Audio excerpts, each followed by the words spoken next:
Welcome to the 2016 annual membership meeting at the TAAHP conference. Hopefully everyone's been having a good time so far. Yes? Is Christy Sutterfield here? Is that Lauren here? There's Lauren. Lauren Satin. Great work, Lauren. Lauren and Christy and the rest of our staff have put in a yeoman's effort in getting our conference underway. First of all, I'd like to say hi to Frank Jackson, our Executive Director. Frank.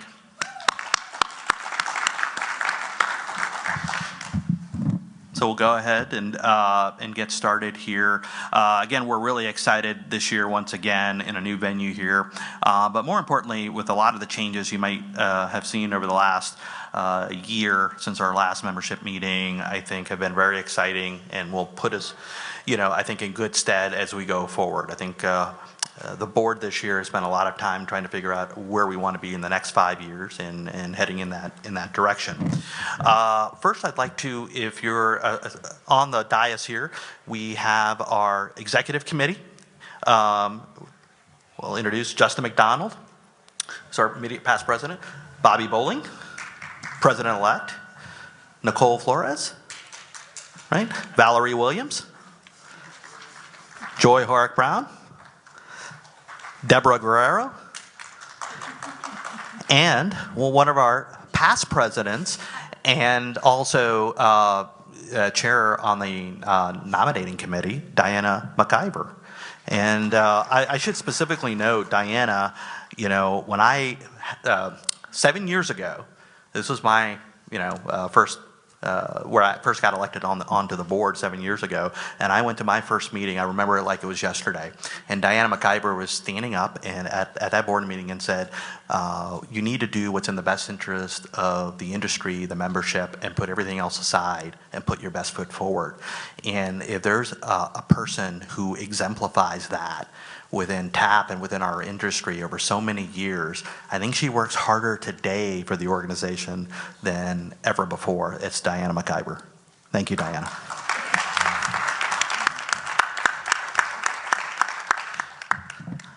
A number of years ago, and we were talking about this at lunch today, if any of you came to the 2009 conference, it might have been at the quieter, lower point of the economic cycle, so to speak, and Texas has done remarkably well over a longer period of time. And while it was a quieter year in 2009, every year has been progressively better. And that's in part, a large part to, at this conference, to all of our sponsors, and we definitely want to thank all of our sponsors for making such wonderful contributions toward the conference. Bank of America, a number of years ago, came to TAAHP and said, we would like to step up our game a bit further and take it to another level. Would you be willing to create a new sponsorship level that we could aspire to? And Bank of America would like to maintain a key presence at the conference. We were more than glad for that. And by the way, if there's another sponsor out there, or 2 or 5 or 20 that would like to come up and say, hey, can we contribute more and be an ever-growing presence at the conference? We will happily say yes. And for a long time now, Bank of America has done that. And key face for Bank of America here in Texas, for now and evermore, is Valerie Williams. And Valerie, thank you. And would you like to say a few words? Maybe not. It was a rhetorical question.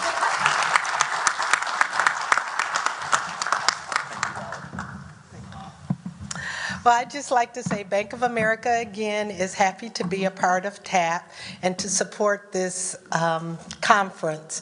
We hope that you enjoy it. We want you to make sure you're networking. There are a lot of lenders here, a lot of syndicators, a lot of developers, both for-profit and nonprofit, and this is the one place in the state of Texas where you can possibly get a deal done. If you've been trying all year and haven't been able to, you can get it done today. So please enjoy the conference. Thank you.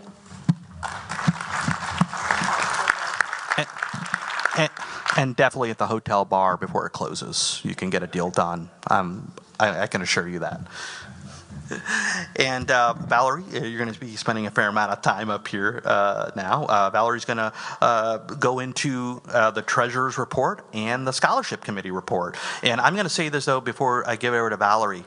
TAAHP, one of our signature achievements this year, and you would think it would have been a no-brainer. And it's taken us a long time to kind of conceive, but we put into play. Valerie Williams came up with a remarkably brilliant idea, which was, hey, look, we provide affordable housing to so many Texans. What about developing a scholarship program for needy students that could benefit, could be a resident of a property of a TAAHP member, and can we put something together? And she spearheaded a major committee with a number of people, and Valerie can go into that, and developed that thought, fleshed it out, presented it back to the board, which we approved. And so we funded a budget this year for scholarships. And Valerie and others, Tom Dixon, who's actually on a flight running late, who would have been here as well, and a number of others, put forth a lot of time and effort into this as something that's an important contribution that TAAHP can make going forward. So with that, I'll introduce Valerie for the Treasurer's Report and Scholarship Committee Report. Thank you, Valerie. Thank you. If you look in your booklets that you received, you'll see some general information regarding TAAHP's financials. As you can see, the majority of our operating funds are funded from this conference. So again, we thank you for your attendance and your patronage. The audited financials have been completed. It was an unqualified opinion, which means we can continue operations with no internal control problems. If you would like to see those financials, please contact Frank Jackson at the office, and he will be able to give you more information on the financials. Next is the Scholarship Committee. One of our committee members, Tom Dixon, was supposed to do this section, but unfortunately his plane was delayed on the East Coast. If our committee members are here, could you please stand? Edwina Carrington, Tom Dixon, as I said, is on a plane, Chris Thomas, Joy Brown, and Tony Jackson. They were all members of this first-time scholarship committee. We thank them for their time and effort. When you want to do something of this nature, you really don't realize how much time it takes. But I think each one of them felt like there was a need to do it, and they were willing to do it without any complaints. But we just want to let you know, we want to pitch the scholarship program. It's funded from the Mike Langford golf tournament, which occurred this morning, and hopefully if we have enough revenue off of that, we can give more scholarships. This year we were able to fund 3 scholarships totaling $4,500. It went to 3 different deserving students: Desiree Howard, Kizzy Branch, and Javier Pluck. They sent a story, they completed applications, had to write an essay, and we went through each of those. One of the qualifications for even to apply for the scholarship is that you have to be living in a TAAHP member property that has been registered with the TAAHP office. And that list is online. If you have not registered your properties, we encourage you to register so that in January, when we send out the notice for next year, you will be able, people at your complexes will be able to have an opportunity to obtain a scholarship. And that's it. Hopefully we can do more next year. Thank you.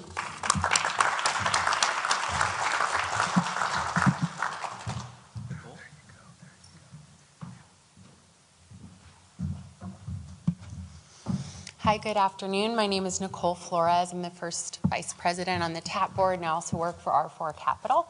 And I just wanted to welcome you again to Austin this afternoon. I'm not sure you need me to tell you that this is a very successful conference. And if you look at the back of page 3 in the packet you have, you can look at the statistics from last year as a reference point.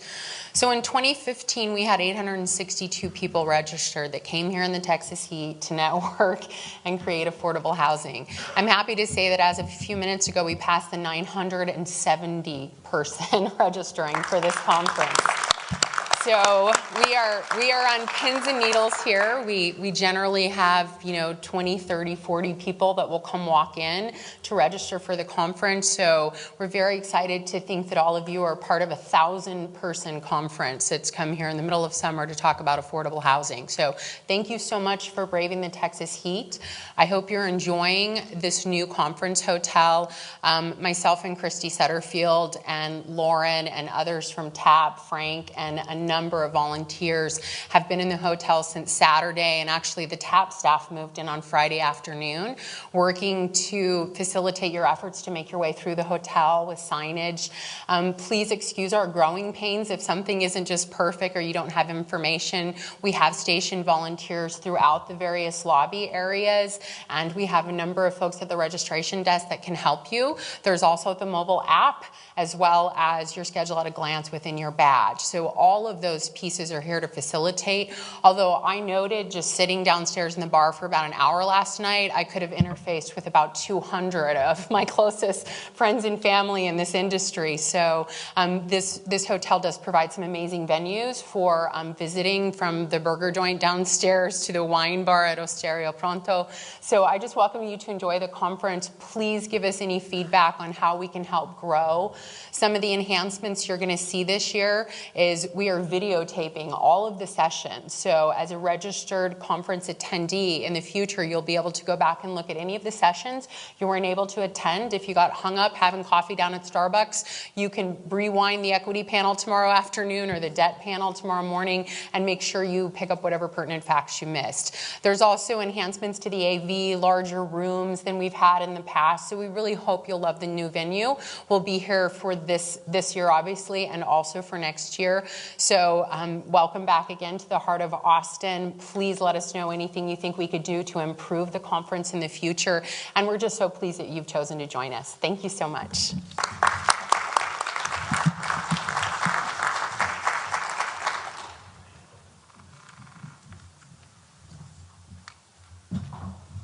Hi, I'm Bobby Bowling. I am the president-elect, and as that duty what comes with that is being the chairman of government affairs. So I'm going to give a real brief report and update you all on some happenings in that arena with TAAHP. We have two major issues that we're trying to get through the legislature, amongst some other issues, but the two big pushes we're trying for is to eliminate political support letters, those state representative resolutions of support, and city and county resolutions of support. There's general consensus in our industry that those are just, I know me as a developer, we spend so much time trying to get those, and really those things have become really inundated and difficult to deal with because of the NIMBY issues. An organized community group can really scare a politician from supporting what's otherwise in every other facet a really good housing project for a community or for a town or for a neighborhood. So we've had the opportunity to testify before a House Interim Committee. The House Urban Affairs Committee is the committee that kind of has oversight over TDHCA issues. And I was very pleased with the reception we received from that committee. The chair and all of the committee members were present for the testimony, which I think is somewhat rare that they were in full attendance. And they were attentive, they were well educated about our issue, and they seemed very supportive. And they also seemed sympathetic with the message that we were trying to deliver, that really this is not something that we should be trying to deal with when I do a market apartment complex. I don't have to have these public hearings. I don't have to get support from city council. I don't have to get a letter of support from my state legislator. So that was very positive. We were going to have a Senate, the Senate counterpart for the oversight committee over TDHCA and those activities is the IGR committee, and they had a meeting scheduled, I believe, August 2nd that they postponed to a later date that they haven't made us aware of yet. We think it'll probably be sometime in mid to late August is what we heard. I want to encourage you all, if you have the opportunity, I think we'll let you know, and we'll put a link maybe on the website as to when that is. And if you could pay attention, it helps to have more of us in the room. At the House Interim Committee meeting in Houston, we had good industry support. There were probably 20, 25 people from our industry there. And, like in any political setting, the tone of the decision makers is greatly influenced by who's in the audience. And when we're all there and we're united and we're all on the same page, it's quite impressive. And when they finish their committee reports, they should report to the legislature, that we heard testimony unanimously that these things are kind of, not serving their intended purpose. So please, I encourage you to stay attentive to that. The other big thing that we're 100% united about is trying to get some type of, and we've done this before, is some standardized methodology for property tax assessments. There's different central appraisal districts around the state that use kind of different methodologies. I know in my county where my properties are, they like to use the income method as long as I have a pretty profitable apartment complex. But on my break-even ones, they have some other cloudy mechanism and methodology that they can't really explain that makes me pay a really high sum in property taxes. So we're trying to get some legislation where we have like a standardized cap rate in place that all the appraisal districts have to use when they're evaluating our tax credit properties around the state. And we've tried this for 2 or 3 sessions. Hopefully we'll be able to get that passed this session. There was some pretty interesting a lawsuit in Harris County where there's some pretty compelling testimony that helps our case as far as that appraisal district and where they stood with not being able to explain the methodology that I just walked through on a less than profitable apartment complex. And then finally, I want to encourage you all to stay attentive to these QAP roundtables that TDHCA is holding. We have a QAP committee at TAAHP that we welcome your input and feedback. Janine, is Janine here? There's Janine. Janine is our QAP chairperson. She's graciously agreed to do this for the 2nd year in a row, and I want to commend her. She does a fantastic job. We have like 300 members, and they all have different opinions. And Janine, it's amazing how she listens to them and gives informed feedback and responds to just about every email that comes her way.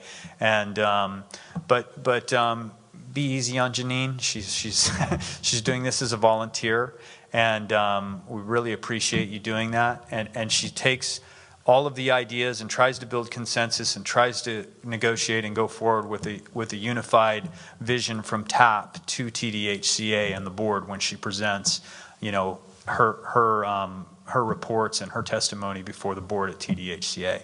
So that's about it. I encourage you to stay involved in that and let us know.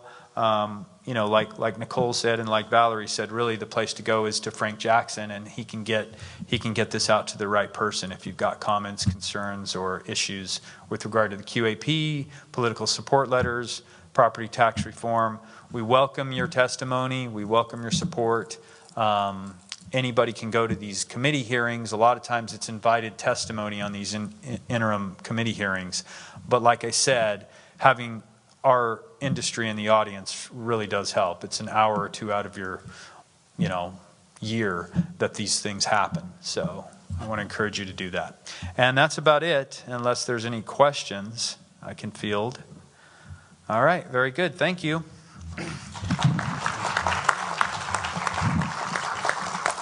Before have Diana come up and walk through our bylaw changes, I was remiss in not recognizing earlier as well, in addition to our board members up here, can I get all the past and present board members that are in the audience to stand?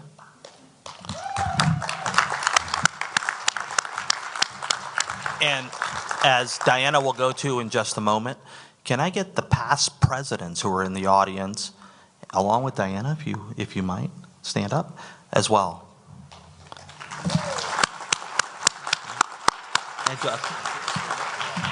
Thank you. This year we have a good number of bylaw changes, and we thought that best thing to do would kind of be walk through that a bit. And Diana McIver, would you mind giving us a sense of the changes that we have coming? Thank you.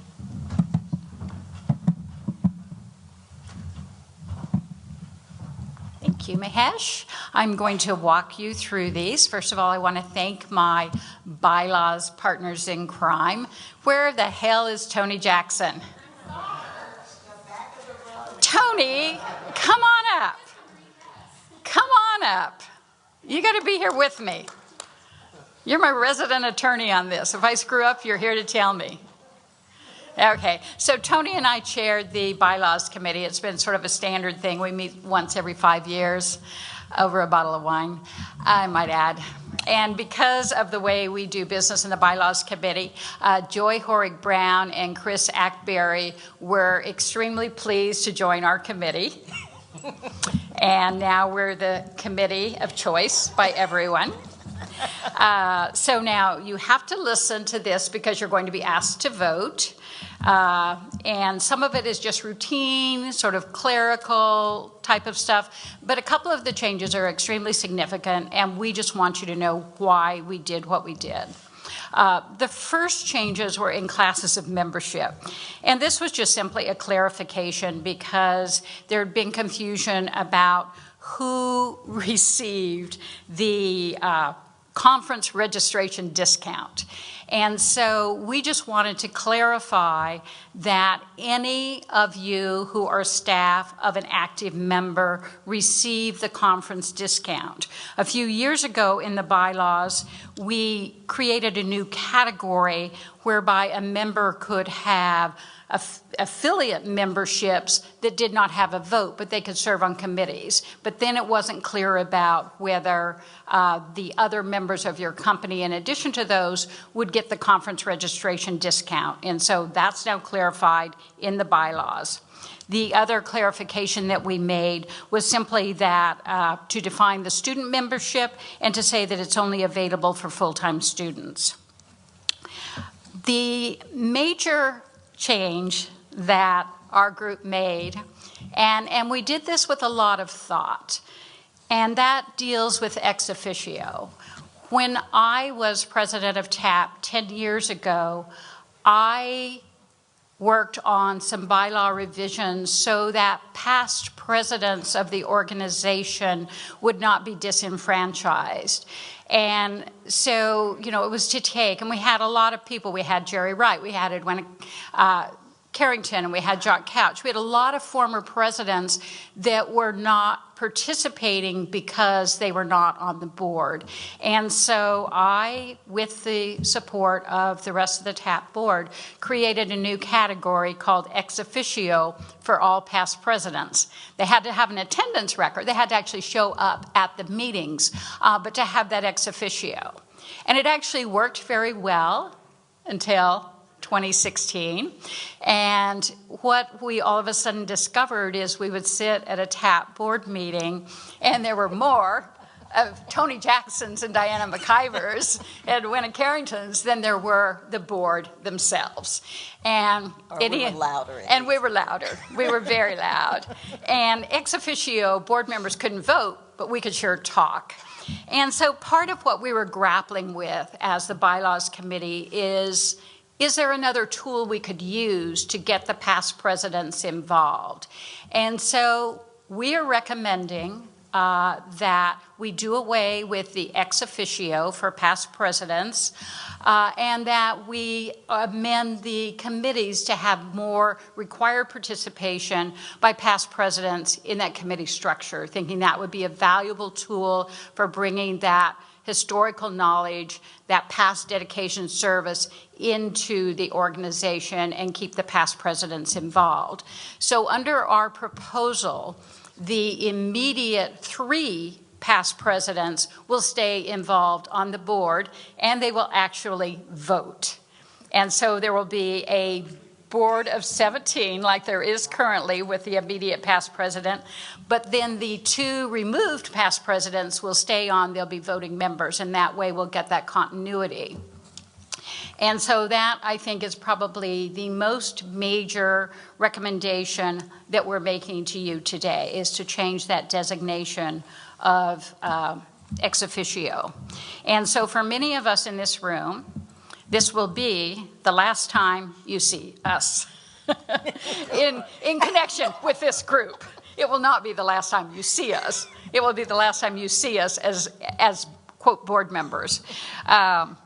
So the other change that we made as it relates to the membership is every so often you have to take stock of who your membership is. And we realized, gratefully, that nonprofits have become a larger portion of our membership. And so we are recommending increasing the number of seats reserved for nonprofits from 2 to 3. And that third one must be a governmental entity. So we are increasing that percentage of composition of our board to have another nonprofit and to include that it will be a governmental entity. We did a minor clarification that to add field of expertise to the board qualifications. We also, in trying to get a lot of new blood at TAAHP, we are recommending that instead of a 1-year lapse between terms, there will be a 2-year. And right now, under the bylaws, a board member can serve 2 consecutive 3-year terms, and then they have to step off for a year. Under this new proposal, they can still serve those 2 consecutive 3-year terms, but then they must step off for 2 years before they run again. The other ones that we have changed really are, there's always been a ton of confusion about when does a member come on the board, a newly elected member, and when does someone go off? And I know it sounds like, how can that be that confusing? But it really was. And it would be that the board meeting after this meeting, which is generally in August, no one knew who was supposed to show up. So we made it clear. And once you adopt these, remember, when you adopt these bylaws, they go into effect that minute. So if you adopt these today, it is going to be very clear that the board members who are going off the board go off today, and the new board members coming on the board go on today. So instead of waiting till the next meeting, that's something that will happen at the annual meeting each year. The one other thing that we did is to put a little more time into the election of the board, and we created a more lengthy process to go through the nominating committee and the election. And our goal there was to simply allow those of you that want to join the TAAHP board and run for office to have more time to lobby for votes. So we expanded that to, right now it's about a 5-week process, so we expanded that to be closer to an 8-week process so that people have a lot of time to get out there and campaign if they're interested in joining the board of directors.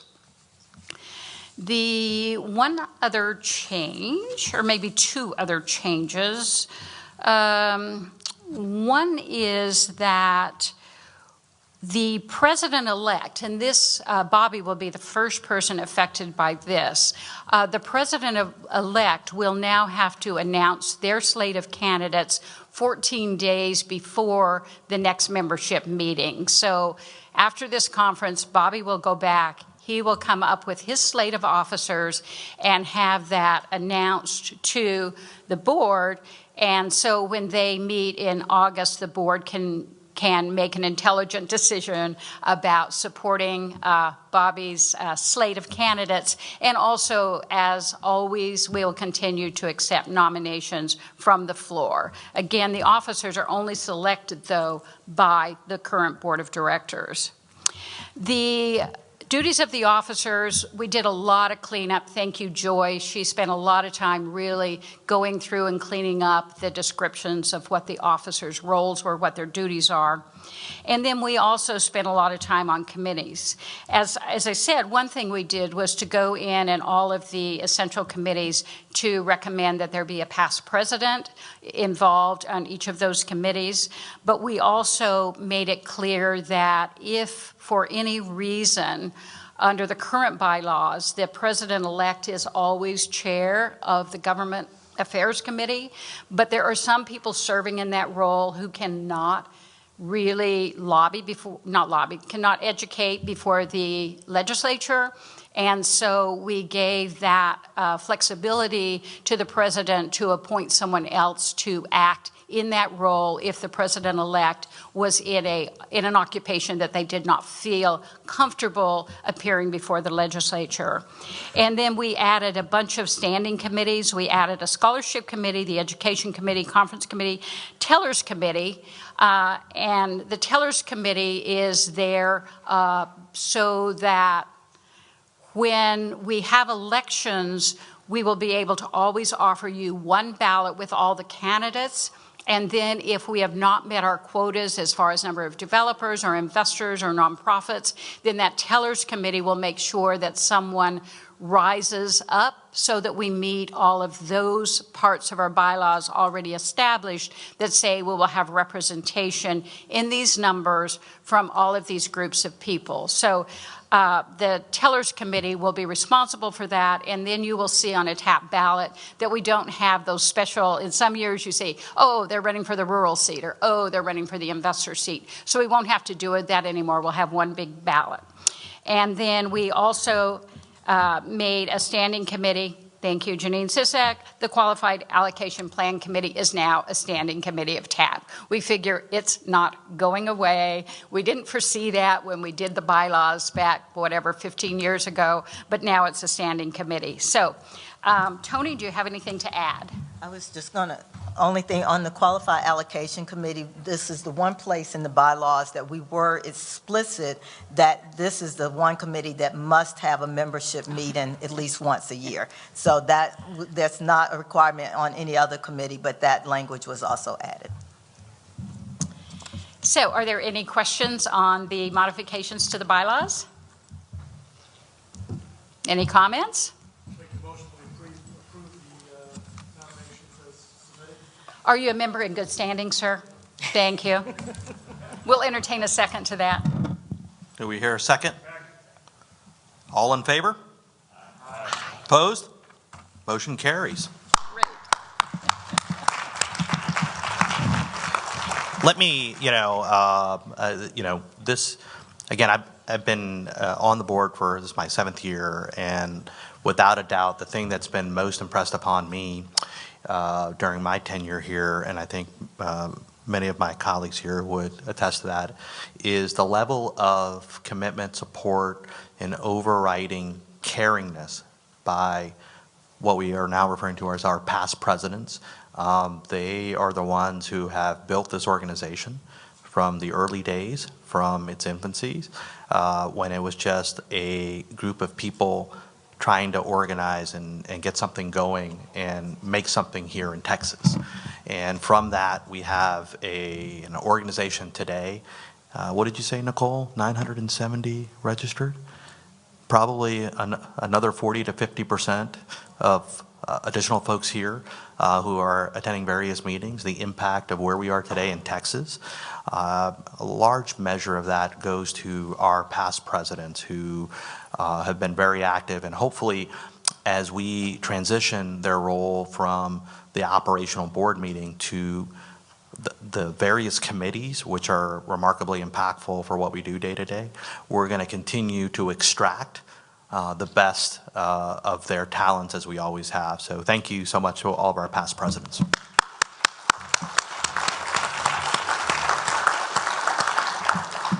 Justin?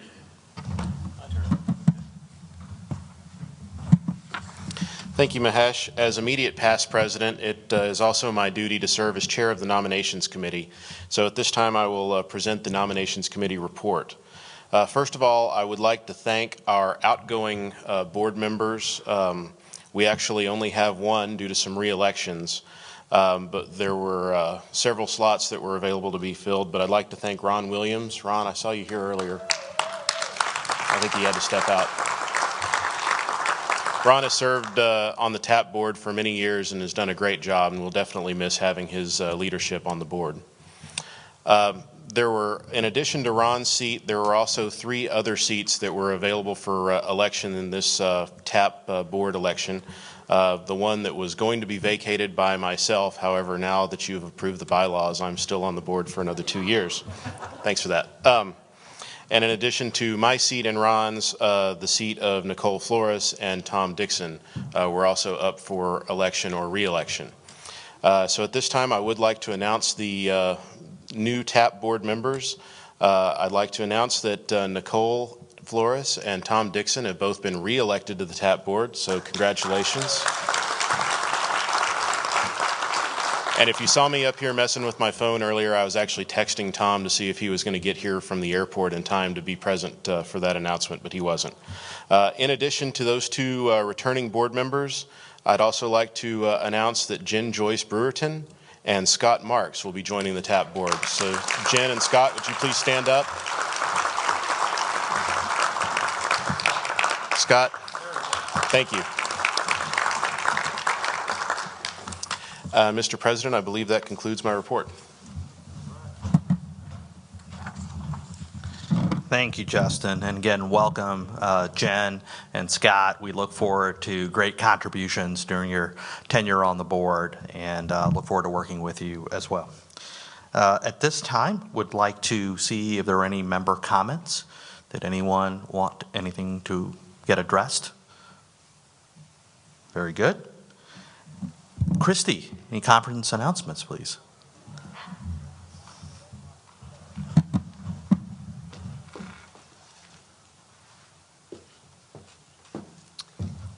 Hello, everybody, and welcome to the 2016 conference. What do y'all think of our new venue? Isn't it incredible? We're all on the same floor, and we're just so glad you're here. Thank you. We will be back at the JW Marriott next year, and then we'll move to the Fairmont for 2 years. So we are committed for 17, 18, and 19. We've got a lot of exciting things. We added a keynote speaker for our opening session, and he's here. So as soon as we adjourn the meeting, we'll rock and roll, and y'all are in for a real treat. On the front of your magazine, there's a little barcode, and if you put your phone on there and scan it, there's a mobile app, and you'll be able to pull up all the education with the room numbers and a schedule at a glance. And your mobile app was brought to you by BBVA Compass, so be sure and thank them. We have the party of the year starting at 5 o'clock in ballroom 6 through 8.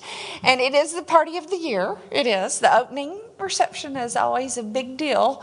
And so we're going to have incredible food, carving stations, open bar. And so come and join us. And if you would, stop by everybody's booth and thank them for exhibiting, because that's what makes this conference possible. Tomorrow we kick off at 7:30 a.m. in Salon 3, and we have Dr. Rob Dietz, who's the chief economist for the National Association of Home Builders, as our opening keynote breakfast speaker. And then we have, back by popular demand, Kurt Steinhorst, and he'll be our luncheon keynote speaker tomorrow at lunch. So everybody come in, and Mahesh, Mr. Newman's in the room, and so whenever you're ready, we can rock and roll with that too, okay? Terrific. Thank you, Christy. One quick announcement. It's been brought to my attention. I believe TDHCA has mentioned that this afternoon, under, is it Frank, the board meeting section of the website, they will be posting the awards for this round on the website. So don't everybody pull it up at once. We don't want to crash it. Okay. With that, where's Mr. Newman? He's here. He's here? So I'll introduce you. Yep, let's go ahead. Oh, yes. With that, we will adjourn the membership meeting. Thank you, everyone.